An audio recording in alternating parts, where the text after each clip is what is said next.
Consacré ce soir à la Côte d'Ivoire, alors que comparaît Laurent Gbagbo devant la CPI, la Cour pénale internationale. Alors, il ne s'agit pas, je vous le rappelle, pour l'heure, d'un procès, mais d'une confirmation des charges qui pourrait déboucher sur un procès.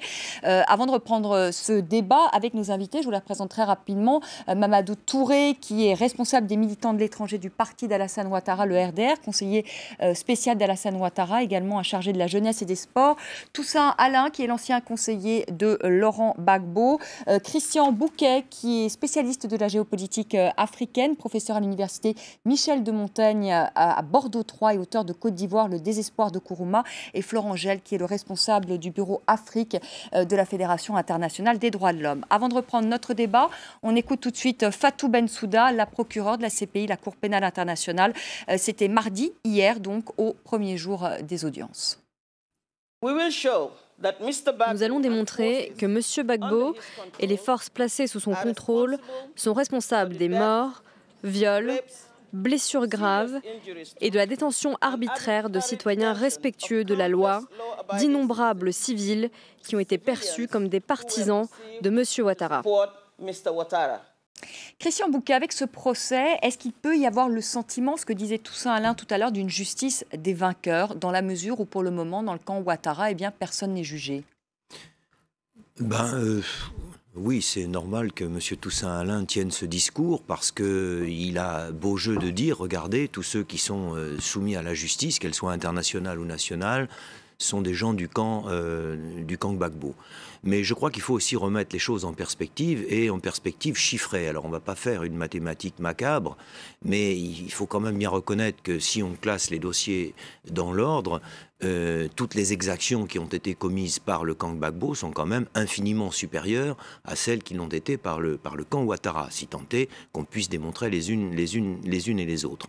Alors c'est un petit peu normal que le parti vaincu parle de justice des vainqueurs, mais il a un peu tendance peut-être quand même à faire passer les bourreaux pour des victimes. Et c'est quelque chose qui est un petit peu dommage, qui discrédite un peu d'ailleurs le discours du camp de Laurent Gbagbo, parce qu'il aurait tout intérêt finalement à reconnaître qu'il y a eu des torts, et des torts gravissimes, et puis s'engager dans cette construction d'une justice qui ne serait plus une justice à deux vitesses, qui serait une véritable justice, comme on l'attend aussi d'ailleurs du camp d'Alassane Ouattara. Tout ça, Alain, s'il y a un procès, est-ce que vous pensez que ce procès peut relancer les violences dans le pays? Est-ce qu'aujourd'hui, Laurent Gbagbo a encore une audience en Côte d'Ivoire? Écoutez, je vais vous répondre, mais je vais juste revenir sur deux éléments qui ont été évoqués par M. Bouquet et son voisin, M. Touré Mamadou. Vous parliez de 10 années d'impunité. Je ne sais pas si vous voulez mettre, comme on dit, dans la balance les crimes commis par la rébellion depuis septembre 2002. Il y a une loi d'amnistie qui a été votée par le Parlement ivoirien en août 2003.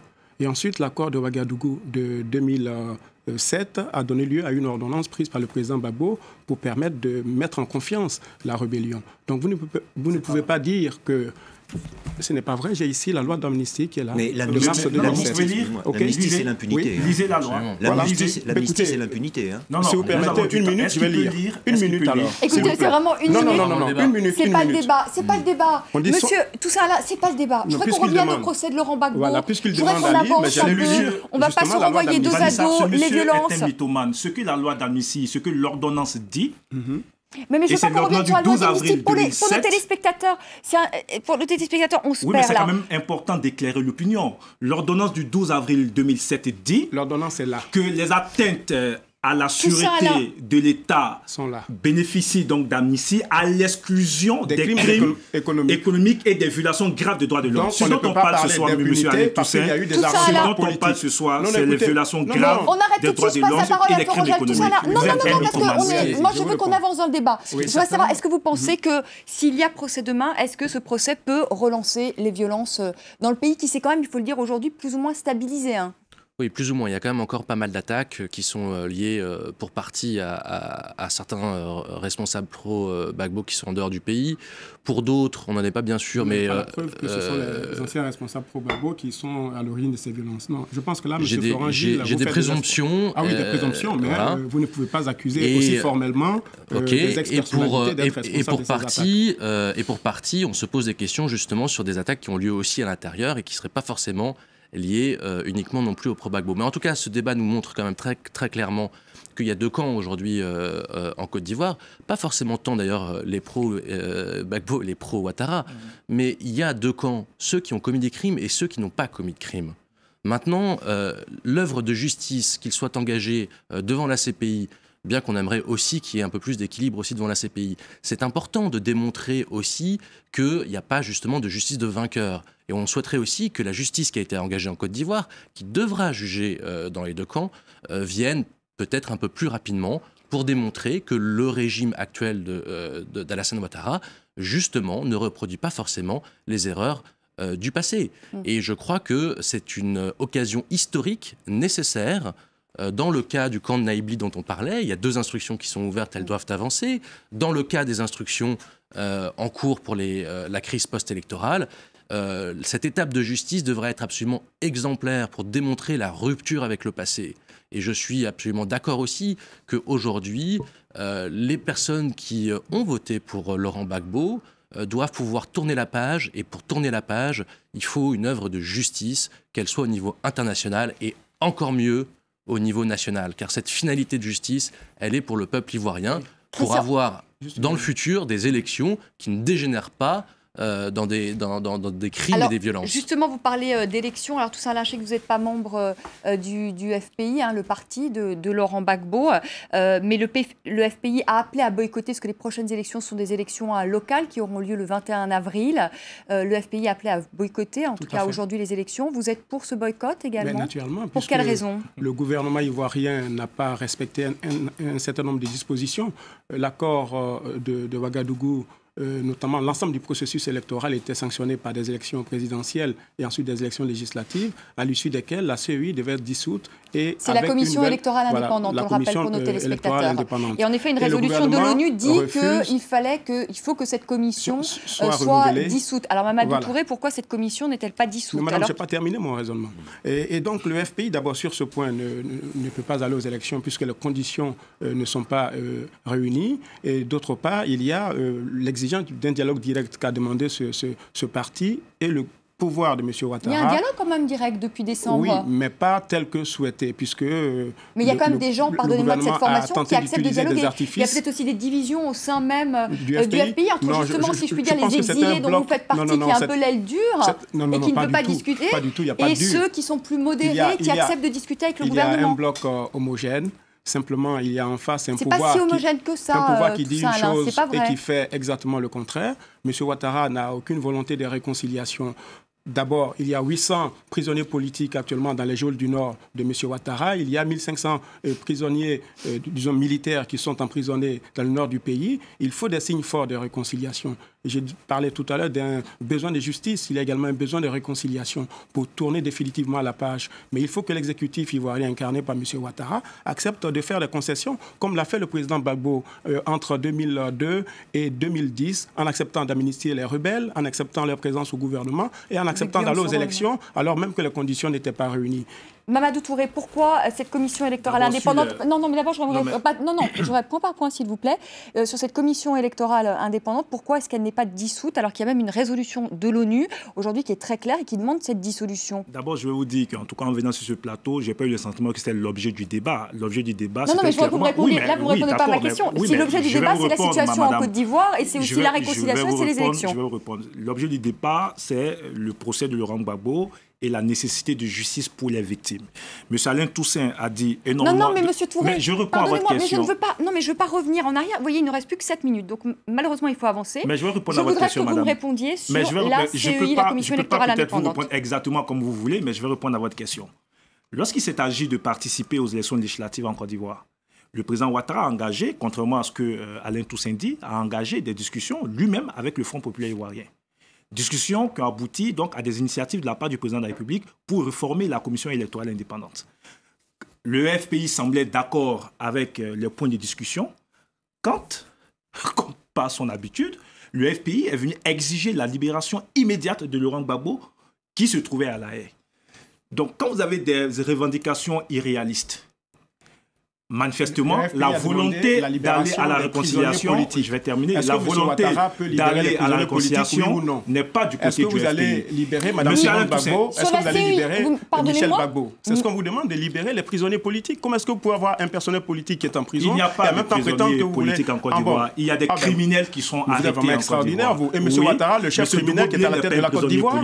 Mais attendez, Simone Gbagbo vous manquez vraiment pas d'air, vous. Mais attendez, c'est extraordinaire. Qui appelait des milliers de jeunes gens à aller prendre des armes au vu et au su de tous. Monsieur Touré, je pense vraiment que vous ressemblez bien à votre famille politique. Parce que vous avez cet art extraordinaire de multiplication. Moi, je propose, il nous reste très peu de temps, donc je propose qu'on revienne. Vous m'avez toujours franchement. Vous n'avez pas de crédibilité, M. Alain Toussaint. Mais vous non plus. Vous pensez que M. Ouattara en a une?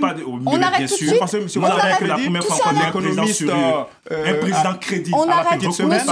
Monsieur Touré, s'il vous plaît, pouvez-vous répondre à ma question sur la commission électorale indépendante? Sur la commission électorale indépendante, répondez. Le gouvernement a engagé des discussions avec l'ensemble de l'opposition. Et vous savez que les élections ont été reportées pour donner une chance à cette discussion. Les élections sont fixées en avril. Je souhaite... Est-ce que cette commission électorale indépendante va être dissoute? Madame, moi, apparemment, il y a un résultat des discussions entre le pouvoir et l'opposition, les points de consensus seront appliqués. Toutes ces questions doivent faire l'objet de discussion. Il faut encore faut-il que le FPI est-il à la tête de la CEI d'arrêter son arrogance. Est-ce que M. Bakayoko va quitter la CEI? Christian Bouquet m'avait l'air beaucoup plus calme, donc je me tourne vers vous et Florent Gel. Tout ça là, on ne s'entend plus. Nos téléspectateurs... Tout ça là, oui, madame, nos téléspectateurs malheureusement ne vous entendent plus. On arrête. Florent Gel, Christian Bouquet, s'il vous plaît. Apprenez à lire, monsieur. Moi, je crois que la question des élections, les élections sont absolument nécessaires. Il y a un dialogue entre l'opposition et la FPI, mais qui est très chaotique et très problématique. Le FPI, en l'état actuel, parce que c'est vrai qu'il y a aussi eu des attaques un peu contre le FPI, n'a pas les moyens aujourd'hui de reconstituer sa structure d'action. Parce que ces hommes sont en prison? En partie, il y a des gens qui ont commis des crimes et qui doivent être en prison.